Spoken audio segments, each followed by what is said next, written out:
बस आज थोड़ा और सफाई कर लूं, फिर गुड़िया के लिए दाना खोजने निकलूंगी। कल उसने भूख से सोने से मना कर दिया था। तभी सामने से कालू कौवा जाते हैं।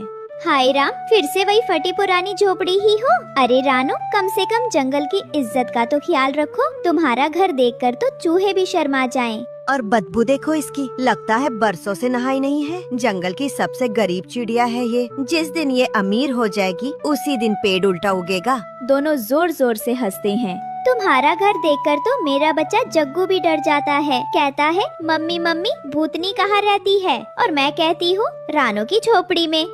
और देखो इसकी गुड़िया इतनी दुबली है कि हवा में उड़ जाए। खाना नहीं है इनके पास और ममता का ढोम करती रहती है। गरीब हूँ ये बात छुपी नहीं है, लेकिन मैं मेहनत करती हूँ, झूठ नहीं बोलती। और सबसे बड़ी बात, माँ हूँ। माँ कभी हार नहीं मानती। ये माँ का राग फिर से। अब जंगल में ममता बेचकर कोई सोना खरीद लेता है क्या? गुड़िया बेटा चलो, अंदर रहोगी तो बुखार आ जाएगा। चलो गोरी, यहाँ खड़े खड़े कहीं गरीबी न लग जाए हमें। दोनों हंसते हुए उड़ जाते हैं। रानो थोड़ी देर चुप खड़ी रहती है, फिर आसमान की तरफ देखती है। हे ऊपर वाले, तू देख रहा है ना सब। तू जानता है कि मैं अपनी गुड़िया के लिए सब कुछ सह रही हूँ। एक दिन ऐसा आएगा जब मेरी मेहनत का फल मिलेगा। मेरी गुड़िया को कोई कमी नहीं होगी।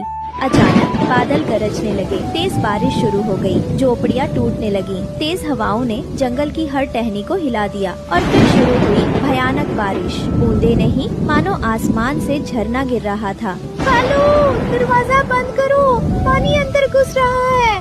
गोरी, घर की दीवारें हिल रही हैं। लगता है ये झोपड़ी अब ज्यादा देर नहीं टिकेगी। पानी छप्पर से तेजी से टपकने लगता है।